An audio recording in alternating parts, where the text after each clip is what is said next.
कभी आपने सोचा है कि मृत्यु कैसी होती है? नहीं, मेरा मतलब उस आखिरी पल से नहीं जब सांस थमती है। मेरा मतलब उन अंतिम दिनों से है, उन आखिरी घंटों से, जब कोई इंसान इस दुनिया को अलविदा कहने की तैयारी में होता है।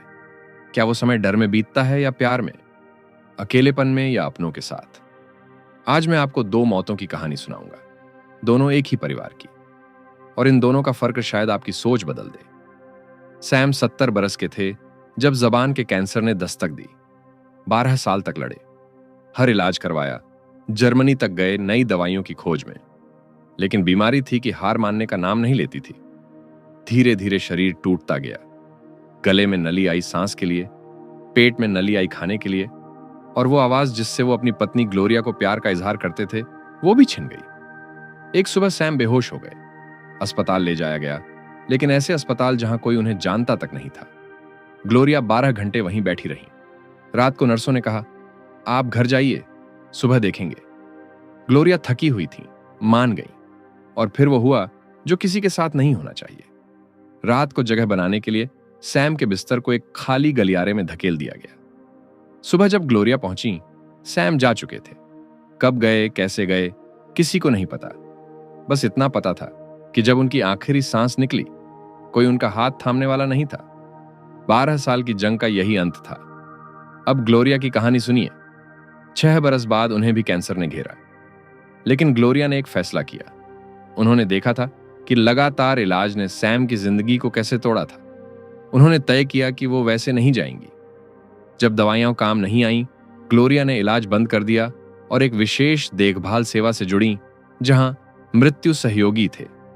इन सहयोगियों ने ग्लोरिया से उनकी जिंदगी की बातें की, यादें ताजा की, और फिर कुछ अद्भुत हुआ। ग्लोरिया को याद आए वो सैकड़ों पत्र जो सैम और उन्होंने सालों में एक दूसरे को लिखे थे। हर सालगिरह पर, हर जन्मदिन पर। बच्चों ने वो डिब्बे निकाले, पत्र पढ़े, और मिलकर उनसे 2 सुंदर तस्वीरनामे बनाए। 2 इंसानों के प्यार की अमर निशानी। जब ग्लोरिया का अंतिम समय आया, वो अपने घर में थी। लैवेंडर की खुशबू थी, उनका प्रिय संगीत था, बच्चे पास थे। बेटी उनके बगल में लेटी उनका चेहरा सहला रही थी। और जब आखिरी सांस आई, दोनों बच्चे वहीं थे। फिर जैसा ग्लोरिया ने महीनों पहले तय किया था, बेटी ने गर्म पानी से मां को आखिरी बार नहलाया, बेटे ने बाल संवारे, और एक पत्र पढ़ा गया जो ग्लोरिया ने इसी पल के लिए लिखा था। 2 मौतें, एक में सर्द गलियारा और मशीनों की आवाज, दूसरी में प्यार, संगीत और परिवार की गर्माहट। फर्क क्या था? सिर्फ नजरिए का, सिर्फ तैयारी का। यही फर्क सिखाती है हेनरी फर्स्कोवेस की किताब caring for the dying. Henry ने 2003 में अमेरिका का पहला मृत्यु सहयोगी कार्यक्रम शुरू किया और 20 बरस से ज्यादा समय से मरने वालों के साथ काम कर रहे हैं। उनका कहना है कि मृत्यु को दर्दनाक होना जरूरी नहीं, वो शांत हो सकती है, अर्थपूर्ण हो सकती है, यहां तक कि सुंदर भी। नमस्कार, स्वागत है आपका सुनो बुक समरी में। आज हम जानेंगे कि कैसे हम अपने या अपनों के अंतिम समय को यादगार बना सकते हैं। लेकिन पहले समझते हैं कि यह मृत्यु सहयोगी दृष्टिकोण है क्या, और हमारे भीतर मृत्यु को लेकर कौन सी भ्रांतियां बैठी हैं जो हमें रोकती हैं। जब कोई बच्चा इस दुनिया में आने वाला होता है तो उसकी मां अकेली नहीं होती। डॉक्टर होते हैं, परिवार होता है, और कभी कभी एक जन्म सहयोगी भी होती है जो मां का हाथ थामती है, उसे सांस लेना सिखाती है, भरोसा दिलाती है। अब सोचिए, जन्म और मृत्यु में कितनी समानता है। दोनों में शरीर बड़े बदलाव से गुजरता है, दोनों में अनजाने का डर होता है, दोनों में साथ की जरूरत होती है। फिर जन्म के समय इतना साथ और मृत्यु के समय अक्सर अकेलापन क्यों? यही सवाल हेनरी फर्स्कोवेस के मन में उठा। वो हॉस्पिस में काम करते थे, जहां वो लोग आते हैं जिनका इलाज अब संभव नहीं। 2003 में जब उनकी एक मित्र ने जन्म सहयोगी का काम समझाया, तो हेनरी के दिमाग में बिजली कौंधी। अगर जन्म के समय सहयोगी हो सकती है, तो मृत्यु के समय क्यों नहीं? और यहीं से जन्म हुआ एक नए विचार का। हेनरी का दृष्टिकोण 3 स्तंभों पर खड़ा है। पहला है चिंतन, जहां मरने वाला अपनी जिंदगी को पीछे मुड़कर देखता है, अधूरे कामों को पहचानता है, पुराने रिश्तों को संवारता है। दूसरा है योजना, जहां तय होता है कि अंतिम दिन कैसे बिताने हैं, कौन पास रहेगा, क्या रीतियां होंगी। और तीसरा है साथ, जब शरीर आखिरी यात्रा पर हो तो कोई हाथ थामने वाला हो ताकि वो इंसान अकेला ना जाए। सबसे खास बात, ये सिर्फ पेशेवरों का काम नहीं, कोई भी परिवार इसे सीख सकता है। लेकिन एक बड़ी बाधा है हमारे अपने मन की भ्रांतियां। अन्ना के पति को कैंसर था, लेकिन अन्ना की हालत और भी बुरी थी। वो सो नहीं पाती थी, हर वक्त कांपती रहती थी। जब गहराई से बात हुई, पता चला कि कुछ बरस पहले उन्होंने पड़ोसन के पति को मरते देखा था, भयानक दर्द में तड़पते, चीखते। उस एक अनुभव ने अन्ना के मन में बैठा दिया कि हर मृत्यु ऐसी ही होती है। यह उनकी भ्रांति थी जो उन्हें जी नहीं जीने दे रही थी। ऐसी ही भ्रांति क्रिस्टीन के मन में थी। 12 बरस की थीं जब मां गुजरी। 6 महीने में पिता ने दूसरा विवाह कर लिया। 20 बरस बाद सास गुजरी, ससुर ने भी वही किया। क्रिस्टीन के मन में बैठ गया कि औरतें मरने के बाद भुला दी जाती हैं। यह डर उन्हें भीतर से खाए जा रहा था। हम सबके भीतर ऐसी कोई ना कोई भ्रांति छिपी है। जब तक इन्हें पहचानेंगे नहीं, मृत्यु से ठीक से जूझ नहीं पाएंगे। अब एक और बड़ा सवाल, जब कोई अपना मृत्यु के करीब हो तो क्या उसे सच बोलना चाहिए या झूठी आशाओं में रखना चाहिए? इसका जवाब एक ऐसी कहानी में छिपा है जो आपका दिल छू लेगी। बहुत से लोग मानते हैं कि मरने वाले को सच नहीं बताना चाहिए। सोचते हैं कि सच सुनकर वो टूट जाएगा, उम्मीद खो देगा, जीने की इच्छा छोड़ देगा। इसलिए हम झूठी तसल्लियां देते हैं, मुस्कुराकर कहते हैं कि सब ठीक हो जाएगा, जबकि भीतर से जानते हैं कि ऐसा नहीं होगा। लेकिन हेनरी कहते हैं कि यह सबसे बड़ी गलती है। सच छुपाने से हम उस इंसान से उसका अपना समय छीन लेते हैं। वो समय जो वो अपने तरीके से बिता सकता था, जो बातें कहना चाहता था वो कह सकता था, जो रिश्ते संवारना चाहता था वो संवार सकता था। जैक की कहानी सुनिए, फिर खुद फैसला कीजिए। जैक 50 बरस के थे जब पेट के कैंसर ने घेरा। सालों इलाज चला। एक दिन डॉक्टर ने कहा, अब मैं कुछ और नहीं कर सकता। लेकिन डॉक्टर ने एक शब्द और जोड़ा था, अभी। जैक ने बस वही सुना। उन्होंने मान लिया कि अभी नहीं है इलाज, आगे मिल जाएगा। कोई नई दवाई आएगी, कोई चमत्कार होगा। उनकी पत्नी शीला समझ गई थी कि डॉक्टर क्या कह रहे थे, लेकिन वो असमंजस में थी। क्या जैक को सीधे बताई? एक सहेली ने कहा कि जैक को उनके भ्रम में रहने दो, सच सुनकर वो टूट जाएंगे। शीला चुप रह गई। घर में एक अजीब सा सन्नाटा छा गया। जैक रोज कहते कि कल से व्यायाम शुरू करेंगे, ताकत बढ़ाएंगे, जल्दी ठीक होंगे। लेकिन हर दिन और कमजोर होते जाते। बेटियां असमंजस में थीं कि पापा से क्या बात करें, कैसे बात करें। पूरा घर एक झूठ के बोझ तले दबा हुआ था। हफ्ते बीतते गए। शीला के लिए यह बोझ असहनीय हो गया। एक दिन उन्होंने डॉक्टर को फोन किया और पूछा कि जैक के पास कितना समय है। डॉक्टर ने कहा 3 से 6 महीने। शीला को लगा जैसे जमीन खिसक गई। उन्होंने जैक को देखा, कितने कमजोर हो गए थे पिछले हफ्तों में, और तब उन्होंने फैसला किया कि अब सच बोलना होगा। वो रात जब शीला ने जैक को सब कुछ बताया, दोनों खूब रोए। बरसों का प्यार, बरसों की यादें, सब आंखों से बह निकला। लेकिन उस रात के बाद कुछ बदला। जैक ने हॉस्पिस से जुड़ने का फैसला किया, एक मृत्यु सहयोगी से मिले, और फिर एक अद्भुत रूपांतरण शुरू हुआ। पहले जैक इस बात से दुखी थे कि वो अपनी बेटियों को बड़ा होते नहीं देख पाएंगे, कि शीला के साथ वो सपने अधूरे रह जाएंगे जो उन्होंने साथ देखे थे। लेकिन जब उन्होंने इन भावनाओं को खुलकर बांटा, कुछ नया जागा उनके भीतर। जैक ने अपनी दोनों बेटियों को पत्र लिखे, लंबे गहरे पत्र। उनमें लिखा कि वो उनसे कितना प्यार करते हैं, उन पर कितना गर्व है। उनकी शादियों के लिए शुभकामनाएं लिखीं जो वो देख नहीं पाएंगे। उनके बच्चों के लिए संदेश लिखे जो अभी जन्मे भी नहीं थे। हर पत्र में एक पिता का सारा प्यार उंडेल दिया। शीला के लिए एक खास तोहफा था, एक लॉकेट जो जैक ने उनके आने वाले जन्मदिन के लिए पहले ही खरीद कर रखा था। साथ में एक पत्र जिसमें लिखा था कि कितना प्यार करते हैं, और एक विनती भी कि अकेली मत रहना, किसी अच्छे इंसान को ढूंढना जो तुम्हें खुश रखे। जैक के आखिरी हफ्ते किसी चमत्कार से कम नहीं थे। उनका और शीला का रिश्ता पहले कभी इतना गहरा नहीं था। बेटियां हर पल साथ थीं, बातें होती थीं, हंसी होती थी, आंसू भी थे, लेकिन प्यार के आंसू। एक दिन जैक ने सहयोगी से कहा, मैं इस कैंसर का शुक्रगुजार हूं। इसने मुझे सिखाया कि हर पल की कद्र कैसे करें। कैंसर का शुक्रगुजार। जरा सोचिए, जैक की बेटी ने बाद में कहा, उन आखिरी हफ्तों में हम जैसे एक इंद्रधनुष के भीतर जी रहे थे। अगर शीला ने सच न बोला होता तो जैक उसी झूठी उम्मीद में जाते। वो पत्र कभी ना लिखे जाते, वो बातें कभी ना होती, वो इंद्रधनुष कभी ना बनता। यही है सच की ताकत। एक और कहानी है एडिथ की। 90 बरस की थी, मृत्यु करीब थी, लेकिन एक गहरा दर्द था। अपने बच्चों से रिश्ता ठंडा था।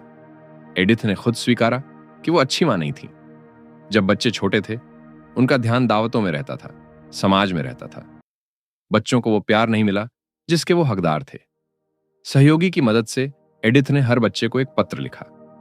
कोई बहाना नहीं, कोई सफाई नहीं, बस सच्चाई, माफी और इतना प्यार जो शायद जिंदगी भर जुबान से न कह पाई।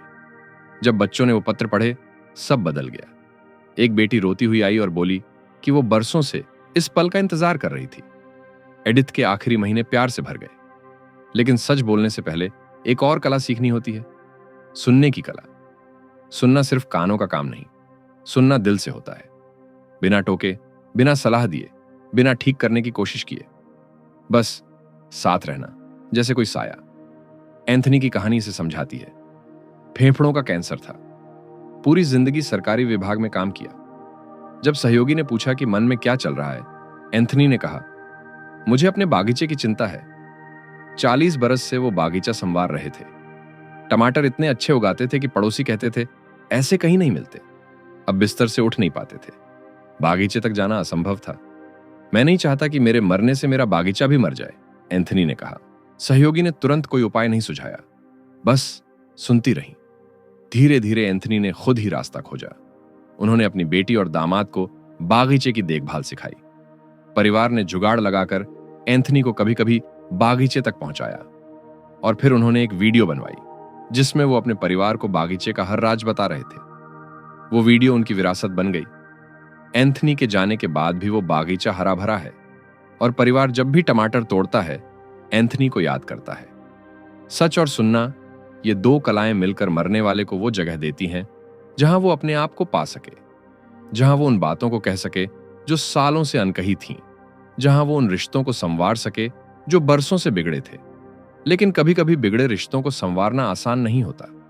कभी कभी दूरियां इतनी गहरी होती हैं कि पाटना असंभव लगता है। ऐसी ही एक कहानी अब सुनिए, जो साबित करती है कि प्यार के लिए कभी देर नहीं होती। एक प्रसिद्ध मनोवैज्ञानिक थे, एरिक एरिक्सन। उन्होंने कहा कि इंसान की जिंदगी 8 पड़ावों में बंटी है, और हर पड़ाव पर एक चुनौती होती है। आखिरी पड़ाव की चुनौती है पूर्णता बनाम निराशा। यानी जब जिंदगी के अंत का आभास होता है, तो मन में एक बड़ा सवाल उठता है, क्या मेरी जिंदगी सार्थक थी? क्या मैंने ठीक से जिया? क्या कोई काम अधूरा रह गया?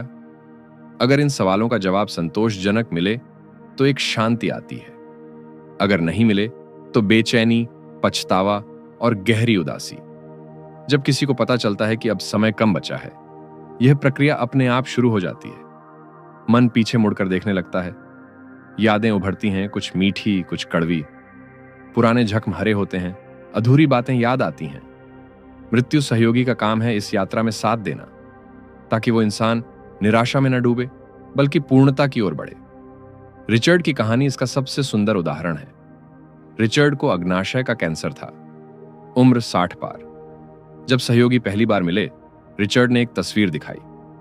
बर्फीली ढलानों पर खड़े थे, स्की के डंडे हाथ में, चेहरे पर मुस्कान। ये मैं था पहले, रिचर्ड ने कहा। अब वो बिस्तर पर थे, कमजोर, सिकुड़े हुए। जब बातचीत गहरी हुई, एक पुराना दर्द निकल कर आया। रिचर्ड की एक बेटी थी, जेनिफर। 15 बरस से ज्यादा हो गए थे, दोनों की बात नहीं हुई। कहानी कुछ ऐसी थी। रिचर्ड का पहला विवाह टूट गया था जब जेनिफर छोटी थी। तलाक के बाद रिचर्ड दूर हो गए, नई जिंदगी बसा ली। जेनिफर ने माना कि पिता ने उसे और उसकी मां को छोड़ दिया। गुस्सा, नाराजगी और फिर खामोशी। एक खामोशी जो 15 बरस लंबी हो गई। रिचर्ड ने दूसरा विवाह किया, नई जिंदगी बनाई। लेकिन जेनिफर का ख्याल हमेशा रहा। कभी कभी रात को उसका चेहरा याद आता और नींद उड़ जाती। पर गर्व था, डर था, शायद शर्म भी थी। फोन उठाने का साहस कभी नहीं हुआ। अब कैंसर था और समय कम। रिचर्ड जानते थे कि अगर अभी नहीं तो कभी नहीं। लेकिन 15 बरस की खामोशी कैसे तोड़ें? क्या कहें? कहां से शुरू करें? सहयोगी ने पूछा, आप क्या कर सकते हैं? रिचर्ड ने फैसला किया, पत्र लिखेंगे। वो पत्र लिखना आसान नहीं था। कई बार शुरू किया, कई बार फाड़ दिया। क्या लिखें जो 15 बरस की चुप्पी को तोड़ सके? आखिर में एक पत्र तैयार हुआ। उसमें कोई बहाना नहीं था, कोई सफाई नहीं थी। बस एक पिता का दिल था जो कह रहा था कि गलती हुई, माफी चाहता हूं और एक बार मिलने आ जाओ। पत्र भेजा गया। दिन बीते। रिचर्ड हर दरवाजे की आहट पर चौंकते थे और फिर एक दिन फोन आया, जेनिफर आएगी। वो पहली मुलाकात अजीब थी। दोनों को समझ नहीं आ रहा था कि क्या कहें। एक पिता जो 15 बरस पहले का चेहरा याद करके आया था और एक बेटी जो अब औरत बन चुकी थी। शुरुआत में ठंडापन था, सतर्कता थी, लेकिन धीरे धीरे बर्फ पिघली। रिचर्ड ने अपनी गलतियां मानी, जेनिफर ने अपना दर्द बांटा। आंसू बहे, पुरानी बातें निकलीं और उन बातों के साथ वो जहर भी निकला जो बरसों से दोनों के बीच था। फिर रिचर्ड ने सहयोगी की मदद से एक वीडियो विरासत बनाई। उसमें उन्होंने अपनी जिंदगी की कहानी कही, अपनी गलतियां स्वीकारी और जेनिफर के लिए ढेर सारा प्यार उड़ेला। वो वीडियो अब जेनिफर के पास है, पिता की आवाज में, पिता के शब्दों में। हेनरी लिखते हैं कि जब रिचर्ड ने यह सब पूरा किया, वो बदल गए। वो सिकुड़ा हुआ आदमी जो पहली बार मिला था, अब बड़ा लग रहा था। उनके चेहरे पर एक शांति थी जो पहले नहीं थी। पूर्णता आ गई थी। लेकिन सबकी कहानी ऐसी नहीं होती। सीन की कहानी अलग थी। न्यूयॉर्क में पुलिस अधिकारी थे। कैंसर था। जब जीवन समीक्षा शुरू हुई, एक गहरा अपराध बोध निकला। सीन ने अपनी पत्नी को कई बार धोखा दिया था। अब वो अपराध बोध उन्हें खाए जा रहा था। सहयोगी ने कोशिश की कि सीन खुद को माफ कर पाए, लेकिन सीन नहीं माने। उन्होंने कहा कि उन्हें सजा मिलनी चाहिए, वो माफी के लायक नहीं। हेनरी कहते हैं कि यह स्वीकारना पड़ा। हर किसी की यात्रा एक जैसी नहीं होती। कुछ लोग पूर्णता तक पहुंचते हैं, कुछ नहीं पहुंच पाते। सहयोगी का काम है साथ देना, जबरदस्ती करना नहीं। अब बात करते हैं विरासत की। विरासत का मतलब सिर्फ पैसा या जायदाद नहीं। विरासत वो छाप है जो हम इस दुनिया पर छोड़कर जाते हैं। वो यादें हैं जो लोगों के दिलों में रहती हैं। वो सीख है जो हमने दी। वो प्यार है जो हमने बांटा। मृत्यु सहयोगी दृष्टिकोण में विरासत की परियोजनाओं का बहुत महत्व है। ये मरने वाले को एक आवाज देती है जो उनके जाने के बाद भी गूंजती रहती है। एंड्रिया की कहानी सुनिए। अंडाशय का कैंसर था। वो एक संगीतकार थीं, वायलिन बजाती थीं। उनके पति का नाम था पीटर। जब जीवन समीक्षा हुई, एंड्रिया ने बताया कि उनकी और पीटर की मुलाकात कितनी अनोखी थी। दोनों अलग अलग शहरों में थे, अलग अलग जिंदगियां जी रहे थे। फिर कुछ ऐसा हुआ कि दोनों एक ही जगह पहुंचे, एक ही पल में, और मिले, जैसे किस्मत ने मिलवाया हो। सहयोगी ने सुझाव दिया कि इस मुलाकात को उकेरें। एंड्रिया और पीटर ने मिलकर एक संयोग पट्टिका बनाई। एक लंबे कागज पर 2 लहरदार रेखाएं खींची। एक रेखा एंड्रिया की जिंदगी थी, एक पीटर की। दोनों रेखाएं अलग अलग चलती थीं, कभी करीब आती, कभी दूर जाती, और फिर एक बिंदु पर दोनों मिल गईं और एक हो गईं। उस पट्टिका पर दोनों ने अपने हाथों की छाप भी लगाई, साथ साथ। प्यार का एक अमिट चिन्ह। जब एंड्रिया गईं, पीटर ने उनके जाने का समय एंड्रिया की हथेली की छाप के भीतर लिख दिया। वो पट्टिका आज भी पीटर के पास है। एंड्रिया ने कहा था, मैं पीटर से फिर मिलूंगी। उन्हें विश्वास था कि प्यार मृत्यु से नहीं टूटता। एक और कहानी है फिलिस की। सबके प्यारी फिलिस, हर जश्न की जान। खाना बनाने में माहिर, मेजबानी में उस्ताद। जहां फिलिस होती वहां रौनक होती। लेकिन जब कैंसर ने कमजोर किया, फिलिस सिमट गई। वो चमक जाती रही, वो हंसी खो गई। परिवार चिंतित था। सहयोगी ने एक विचार दिया, एक यादों की किताब बनाई। परिवार ने दोस्तों और रिश्तेदारों से संपर्क किया। सबसे अनुरोध किया कि फिलिस के साथ की अपनी सबसे प्यारी याद लिखकर भेजें। जवाब आने शुरू हुए। कितनी कहानियां थीं। कैसे फिलिस ने किसी की मुश्किल में मदद की, कैसे उनकी दावत में कोई अपने जीवन साथी से पहली बार मिला, कैसे उनके हाथ का खाना आज भी याद है। सारी कहानियां इकट्ठी करके एक किताब बनी। उसका नाम रखा गया, जिंदगी में मजे करो। यह फिलिस का मुहावरा था, हर किसी से यही कहती। एक शाम परिवार ने पढ़ने की रात रखी। फिलिस बिस्तर पर थी। एक एक करके सब आए और उस किताब से कहानियां पढ़ी। हेनरी लिखते हैं कि फिलिस चमक उठी सुनते सुनते। वो रौनक जो खो गई थी लौट आई। उन्हें याद आया कि उनकी जिंदगी ने कितने लोगों को छुआ। जब फिलिस गईं, वो किताब उनकी अस्थियों के साथ रखी गई। और आज भी जब परिवार इकट्ठा होता है, वो किताब खुलती है, कहानियां पढ़ी जाती हैं और फिलिस बीच में होती हैं। विरासत की परियोजना मरने वाले की आवाज है, जो उनके जाने के बाद भी बोलती रहती है और परिवार को वो सहारा देती है जब सबसे ज्यादा जरूरत होती है। अब जब जीवन की समीक्षा हो गई, जब विरासत बन गई, तो अगला कदम है उन आखिरी दिनों की तैयारी। कमरा कैसा हो, कौन पास रहे, क्या बजे, क्या महके। और एक अद्भुत तकनीक है जो उस कठिन सफर को आसान बना सकती है। हम शादी की योजना बनाते हैं महीनों पहले से, छुट्टियों की योजना, बच्चों के भविष्य की योजना, लेकिन मृत्यु, उसके बारे में सोचना तक नहीं चाहते, जैसे सोचने से वो जल्दी आ जाएगी। लेकिन हेनरी कहते हैं कि अंतिम दिनों की योजना बनाना कमजोरी नहीं, ताकत है। जब बीमारी शरीर पर से नियंत्रण छीन लेती है, तब ये छोटे छोटे फैसले उस इंसान को थोड़ा नियंत्रण वापस देते हैं। कहाँ रहना है, कमरा कैसा हो, कौन पास रहे, क्या संगीत बजे, क्या खुशबू हो, यह सब मायने रखता है। जेरी की कहानी सुनिए। उनका बिस्तर कमरे में ऐसी जगह था जहां से खिड़की नहीं दिखती थी, बस एक सफेद दीवार। वो कटा कटा सा महसूस करते थे, जैसे दुनिया से अलग हो गए हों। सहयोगी ने सुझाव दिया कि बिस्तर खिड़की के पास खिसका दें। इतना सा बदलाव, लेकिन असर गहरा था। अब जेरी रोज सूर्यास्त देखते, आसमान के बदलते रंग, सूरज का धीरे धीरे क्षितिज के पीछे जाना। उनके भीतर कुछ जागा। जेरी ने कहा, उजाला और अंधेरा, जीवन और मृत्यु, ये सब एक ही अस्तित्व के बदलते रंग हैं। सूर्यास्त देखना उनके लिए रोज का ध्यान बन गया। सीलिया की कहानी और भी अनोखी है। उनकी पूरी जिंदगी कृतज्ञता के इर्द गिर्द घूमती थी। जब अंतिम समय आया, उन्होंने एक विचित्र विनती की। कमरे के दरवाजे पर एक कुर्सी रखवाई और उस पर एक पट्टिका लगाई जिसमें लिखा था, कृपया यहां बैठें और कृतज्ञता से जुड़ें। हर आने वाले को पहले उस कुर्सी पर बैठना होता था। कुछ पल रुककर सोचना होता था कि वो किस बात के लिए आभारी है। फिर अंदर आना होता था। इसका जादू देखिए। जो भी अंदर आता, एक अलग ऊर्जा के साथ आता। कोई रोता हुआ नहीं आता था, कोई बेचैन नहीं होता था। कमरे में एक पवित्रता छा गई थी। सीलिया ने अपनी मृत्यु का माहौल खुद रचा था। अब एक और शक्तिशाली तकनीक की बात करते हैं, कल्पना यात्रा। हमारा मस्तिष्क असली और काल्पनिक में बहुत फर्क नहीं कर पाता। जब आप किसी शांत जगह की कल्पना करते हैं, शरीर सच में शांत होने लगता है। धड़कन धीमी होती है, मांसपेशियां ढीली पड़ती हैं। मरने वालों के लिए यह तकनीक किसी वरदान से कम नहीं। जूली की कहानी सुनिए। कैंसर था। एक दिन नर्स ने उन्हें बताया कि मृत्यु के समय शरीर में क्या क्या होता है, सांसें कैसे बदलती हैं, त्वचा का रंग कैसे पड़ता है। जूली ने सुना और उनके भीतर कुछ टूट गया। उस दिन से घबराहट के दौरे शुरू हो गए। रात को नींद नहीं आती। हर छोटी सी अनुभूति से लगता कि बस अब हो रहा है। वो डर ने उनकी बची हुई जिंदगी भी छीन ली थी। सहयोगी ने जूली के साथ मिलकर एक कल्पना यात्रा बनाई। जूली ने कल्पना किया कि वो एक सुरंग में है। अंधेरी सुरंग, लेकिन डरावनी नहीं, गर्म, आरामदेह। और सुरंग के दूसरे छोर पर एक मोतिया रोशनी है, सफेद, गुलाबी, सुनहरी।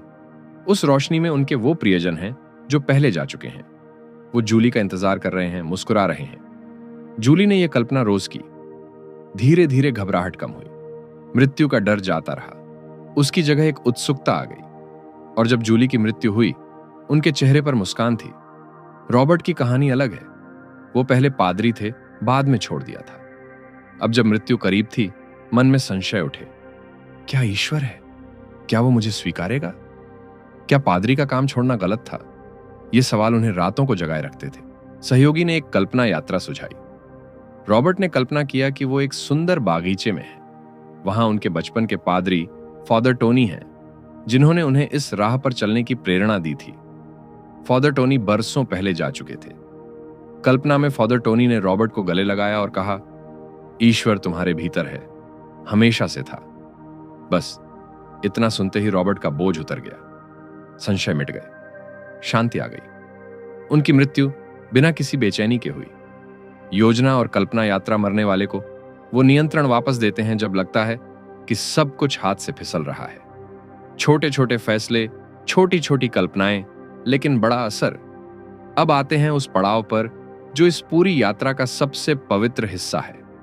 जब शरीर आखिरी सफर पर निकलता है, जब सांसें धीमी पड़ने लगती हैं, तब का साथ, इसे जागरण कहते हैं। और जॉर्ज की कहानी आपको बताएगी कि यह साथ कितना शक्तिशाली हो सकता है। जब शरीर अपनी आखिरी यात्रा शुरू करता है तो कुछ संकेत दिखते हैं।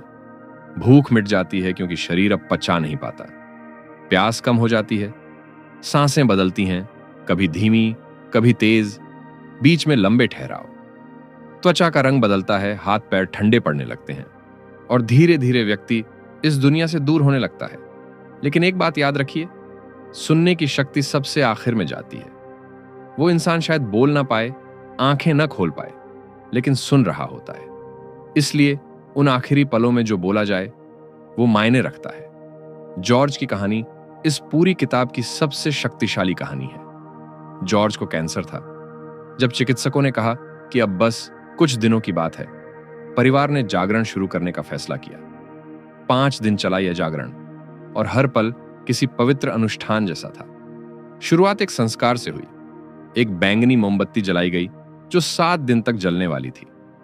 कमरे के दरवाजे पर सबके जूते रखे गए। एक पट्टिका लगाई गई जिसमें लिखा था, अपने जूते उतारें और जॉर्ज के लिए धन्यवाद की प्रार्थना करें। जॉर्ज के अपने जूते भी वहीं रखे गए, इस संकेत के साथ कि उन्होंने अब इस दुनिया को पीछे छोड़ दिया है।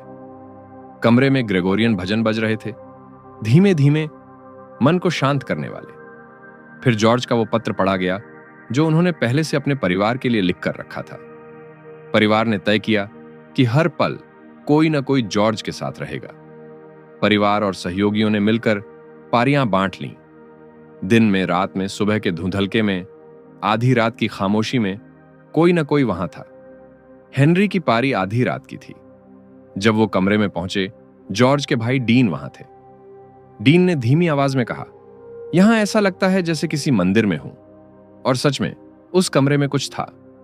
मोमबत्ती की लौ, भजनों की धुन और एक मरता हुआ आदमी जो अपनी यात्रा पर था। एक अजीब सी पवित्रता थी वहां। थोड़ी देर बाद जॉर्ज की पत्नी हेलन आई। उन्हें नींद नहीं आ रही थी। बाहर बारिश हो रही थी। खिड़की के पास लटकी वायु घंटियां हल्की आवाज कर रही थी। हेलन ने हेनरी से पूछा, आपके ख्याल से मृत्यु के बाद क्या होता है? हेनरी ने कोई निश्चित उत्तर नहीं दिया, लेकिन उन्होंने एक प्रार्थना सिखाई जो हेलन जॉर्ज से कह सकती थी। तुम प्रेम से भर जाओ, देवदूतों की बाहों में सुरक्षित रहो, तुम्हें शांति मिले, तुम्हारा दुख मिट जाए, तुम अपने सच्चे स्वरूप की सुंदरता जान लो। हेलन ने झुककर जॉर्ज के कान में ये शब्द कहे। जॉर्ज की आंखें बंद थीं, शायद सुन रहे थे, शायद कहीं दूर थे, लेकिन हेलन को शांति मिली। और फिर वो पल आया जो इस पूरे जागरण का सबसे अविस्मरणीय पल था। रात के 3 बज रहे थे। जॉर्ज की बेटी सिंथिया कमरे में आई। उसे भी नींद नहीं आ रही थी। सिंथिया ने एक पुरानी याद साझा की। बचपन में वो जॉर्ज के साथ लुका छिपी खेलती थी। जॉर्ज हमेशा एक ही जगह छिपते थे और सिंथिया जानती थी कि वो वहीं होंगे, लेकिन फिर भी वो हैरान होने का अभिनय करती, जॉर्ज को पकड़ती और दोनों खूब हंसते। हेनरी ने सिंथिया से कहा, क्यों ना अपने पिता के बगल में लेटकर उन्हें यह कहानी सुनाओ। सिंथिया बिस्तर पर चढ़ गई, अपने पिता के पास लेटी और वो लुका छिपी की कहानी सुनाने लगी। कैसे पापा छिपते थे, कैसे वो ढूंढने का नाटक करती थी, कैसे दोनों हंसते थे। और फिर कुछ हुआ जो किसी ने सोचा नहीं था।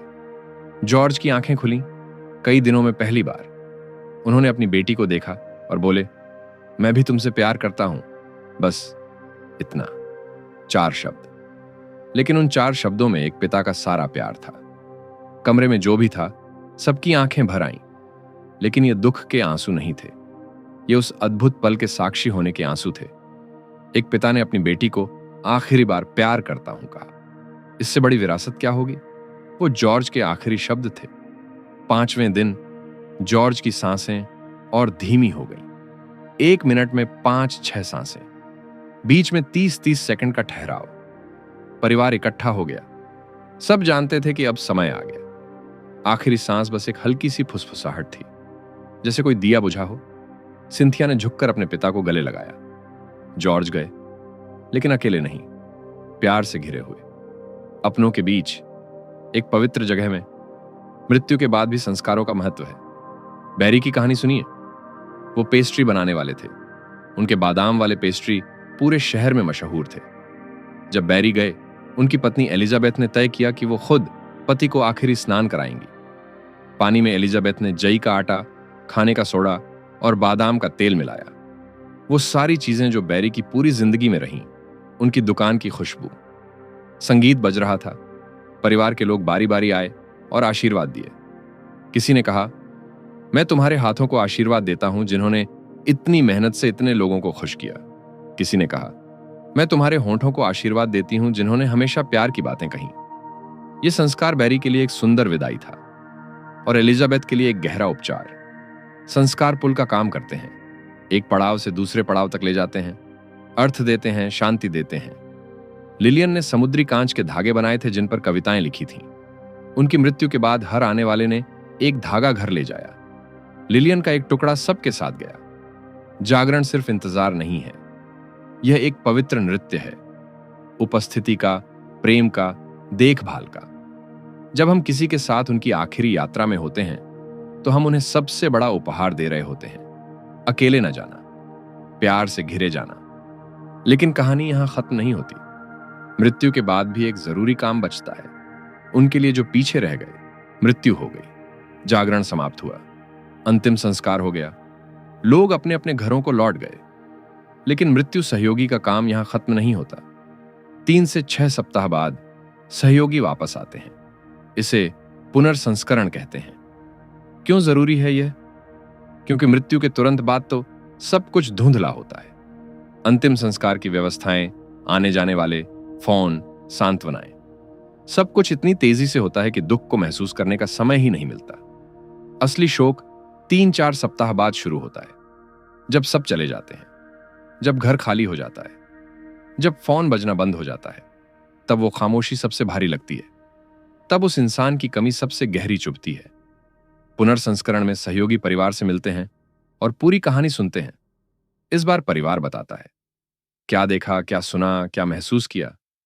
कभी कभी कोई एक दृश्य दिमाग में अटक जाता है, कोई कड़वी याद जो बार बार आती है।